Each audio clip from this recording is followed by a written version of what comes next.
De la première émission, on a eu 37 propositions de contrat sur le site, sur le mail.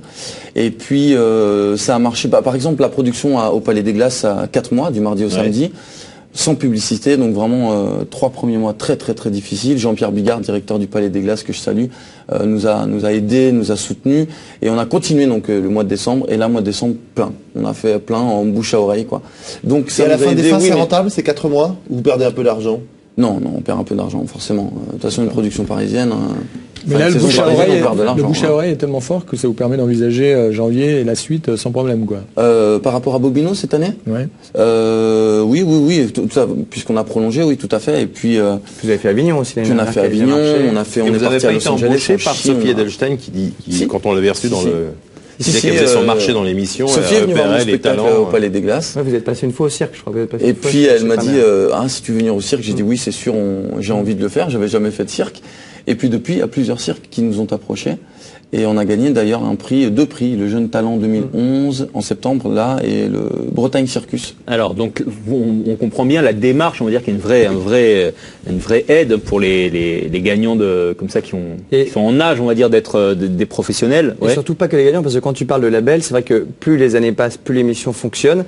Et maintenant on n'est pas obligé d'aller en finale pour avoir plein de contrats. Même les demi-finalistes ou même juste les auditions font que comme c'est la seule émission, si tu veux, où tu vois du spectacle vivant, des arts qu'on voit plus à la télé, tous les gens. Il y a le magicien Eric Antoine qui l'avait fait. Eric Antoine est devenu professionnel maintenant, tu peux voir. Même Florian qui a fini 3e à l'époque des écoliers, Florian est devenu professionnel. J'ai une idée à vous proposer. Pourquoi est-ce que vous ne monteriez pas une tournée qui reprendrait 7-10 artistes passés? J'ai essayé de le faire. Danse avec les stars le fait là. Danse avec les stars fait des spectacles de danse. Avec une grosse production qui pourrait faire les Zéniths ou les grosses salles en France et il y aurait 15 des... C'est comme un cirque finalement ambulant. C'était quoi la difficulté?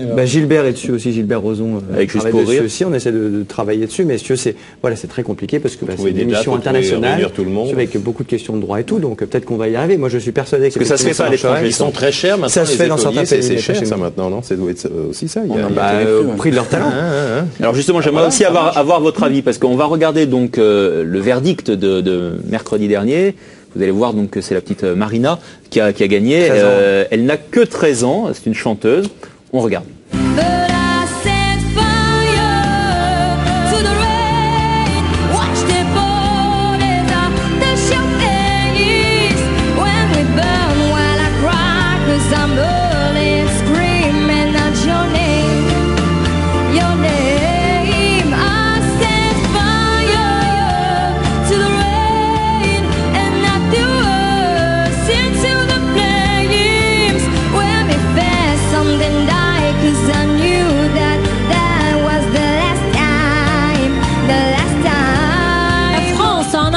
Talent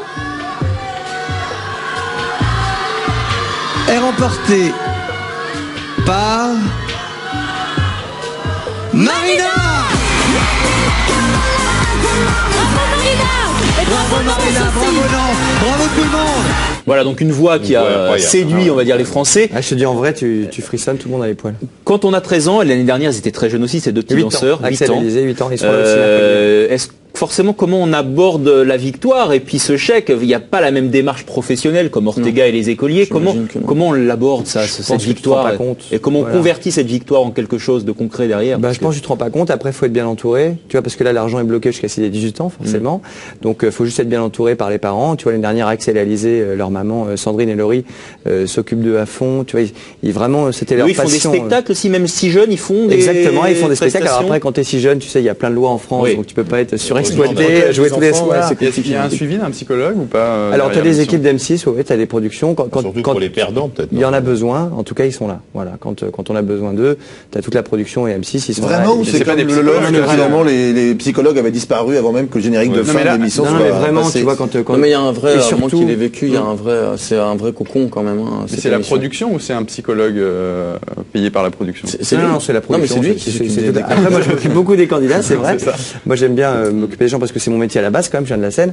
Donc, c'est vrai que j'aime bien m'occuper des gens, mais on est hyper nombreux, on est 150 à faire l'émission.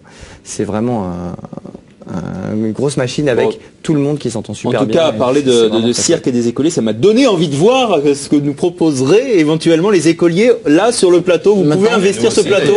Oui, alors j'ai besoin d'un technicien. On va appeler un technicien. Salut, bienvenue. Comment tu t'appelles? Il y a déjà Loco. C'est Loco. Voilà, Loco. Allez, Loco. Mais Ortega. Donc ça, c'est une petite performance que vous pouvez faire le matin au petit déjeuner. Pour ce Jérôme, Michael, regardez. Jérôme, Michael, oui. Vous propose le bol de céréales, je le rappelle. En parallèle, vous voulez pas essayer à côté, non? Avec Guy, ouais. Si, vas-y. Voilà. Regarde, toi, ça tu le fais avec tes baskets, là. Ah oui, très impressionnant. Là, moi, et voilà. Là, tout va bien. Michael, voilà, ça me fait penser à un jeu qu'a mon fils, là, où il faut empiler des choses sans que ça tombe. Le badaboum. Le Mikado. Bravo, messieurs. Un petit peu d'énergie. Bravo. Positif. Quelques infos. Restez avec nous, Loco.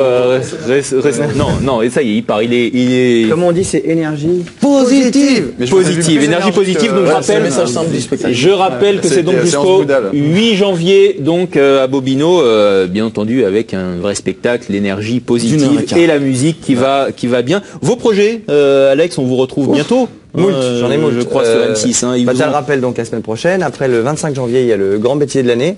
Voilà, vous êtes l'homme des fins d'année avec les bêtisiers. C'est vrai, je suis souvent là à la fin d'année, mais là surtout cette année, on a fait un truc un peu original. J'ai enfin réussi à convaincre tous mes collègues. Donc là, j'ai 21 animateurs ou comédiens de la chaîne, des gens de scène de ménage et tout, qui viennent. On fait un talk show. Ça fait 10 ans que je vais en faire un, donc voilà. J'en ai fait un avec eux, ils viennent et puis on leur montre leur casserole, donc on a plein de réactions en live. Des images inédites, j'espère. Des images inédites, oui, bien sûr. Il faut des images inédites. Sinon, les enfants de la télé, mais uniquement M6. Voilà. C'est ça, c'est bien. Ce talk show. Et puis, Alex. Il y aura des suites à ce talk show, pardon? Ah bah je sais pas. En tout cas, c'était un essai. Voilà, je voulais absolument le faire. Et on a même les gens de l'info, ce qui est bien. Et puis après, on a l'inventeur de l'année en 2012 avec Sandrine encore une fois. C'est ce que j'allais dire, c'est que on sent que le duo fonctionne et plaît, en tout cas aux téléspectateurs et à la chaîne, puisqu'ils vous reconduisent. Certainement sur l'incroyable talent, mais aussi sur l'inventeur 2012. Il y avait déjà eu une saison il y a 4 ans, avec Rothenberg qui présentait ça. Voilà. Et là, donc M6 relance le même concept, c'est la même chose ou Alors non, ça va être un petit peu modifié. Mieux. Voilà, ce sera mieux encore. C'est quand? C'est février, mars? Écoute, je ne peux pas te dire. Je sais que nous, on va tourner les émissions vers février-mars. Après la diffusion, je sais pas, je pense au printemps. Et ça va être un peu comique, tourner un peu sur le comique ou? Écoute, non, c'est pas sur le comique parce que ce qui est important avec les inventions, en fait, c'est des inventions bien sûr. Mais ceci, les gens qui font les inventions, c'est toujours du gagnant de là il y a 4 ans, c'était le mec qui avait inventé un barbecue. Exactement. Un barbecue vertical. Voilà. Mais c'est vrai que souvent, quand tu inventes un truc, la face du monde. Pour que la graisse tombe. Non mais quand tu inventes un truc, c'est que la motivation derrière est drôle. Voilà. La motivation derrière est intéressante. Tu inventes toujours un truc parce qu'il t'est arrivé quelque chose et du coup tu sais inventer une chose révolutionnaire ou pas. Justement, c'est qu'on se moque un peu des candidats. Mais M6 n'aime pas trop se moquer des candidats. Non, on se moque pas, mais si on fait. En fait, ce qui se passe, c'est qu'on prend exactement la même équipe. Non, il n'y a pas tout ça. Tous les mêmes gens, c'est la même productrice, c'est les mêmes rédac chefs, c'est les mêmes caméramans. On prend toute l'équipe d'Incroyable Talent. On ne peut pas revenir les casseroles pour se moquer Non, voilà. On prend toute l'équipe d'Incroyable Talent qu'on utilise, on se retrouve tous ensemble. Donc le savoir-faire, allez, sur l'inventeur 2012, donc ça c'est l'une des grandes émissions de... On s'en fout. C'est l'une des grandes émissions, mais si on se parle tous l'un sur les autres, on va rien comprendre. C'est une émission qui marchait pas il y a 5 ans. Allez, l'inventeur 2012, c'est donc, on l'a bien compris, en début de saison prochaine, en début d'année prochaine. Et puis je précise que vous êtes en train d'écrire un livre sur la météo. Peut-être vous nous expliqueriez les coulisses des coups de vent là qu'on est en train de vivre. Là vous avez du boulot là. Il y en a pas mal. Avis de tempête un peu partout sur l'ouest et même sur Paris. On a failli perdre Michael Zoltobroda qui a failli s'envoler. Je sais, non, mais je pense que c'est la fatigue, mes cheveux ne tiennent plus le coup, mais ça va aller. Et il est tellement. On est tranquille. Et je crois même que vous faites un peu de mise en scène là ces derniers. Oui, je reviens à mes premiers amours, le théâtre. Là, je fais de la mise en scène en ce moment au théâtre Le Mairie avec Anne Bernex, une comédienne qui chante, qui danse, qui fait plein de trucs. Voilà, qui est super bien. Voilà, quelqu'un de très occupé. Et je m'occupe de ma boîte aussi, de bonne humeur. J'ai créé une boîte de bonne humeur aussi. Une boîte de bonne humeur? Eh oui, je mets de la bonne humeur. Tu vois, je vais dans les entreprises et je mets de la bonne humeur. Et vous faites quoi d'autre? La cuisine? Écoute, non, alors ça, je ne sais pas faire. Ça, c'est un truc vraiment, je suis nul. Mais voilà. Bon, en tout cas, ça a bien marché. Vous avez mis plutôt de la bonne humeur grâce à votre camarade Ortega, qu'on remercie d'être venu. Les écoliers, donc je le précise, c'est jusqu'au 8 janvier. 8 janvier, à si je peux faire la pub, cet été à Avignon, 2 spectacles aussi en production. Master John, ça lui fera plaisir, donc que je mets en scène et que je co-écris. Et puis mon solo. J'écris mon solo que je vais pas appeler one man. En quelque sorte. Il n'y a pas de performance physique, pas de musique. Les deux Muppet Show, c'est tout western. À quand le deuxième spectacle à l'Elysée après l'Arbre de Noël l'année dernière? Non, on m'a proposé Matignon. Ah bah à l'Opéra Garnier. C'est pas mal aussi. Bon allez, vous avez tellement de choses à dire, vous allez rester avec nous. Alex aussi, on reste tous ensemble, on commente l'actu télé tout de suite après la pub.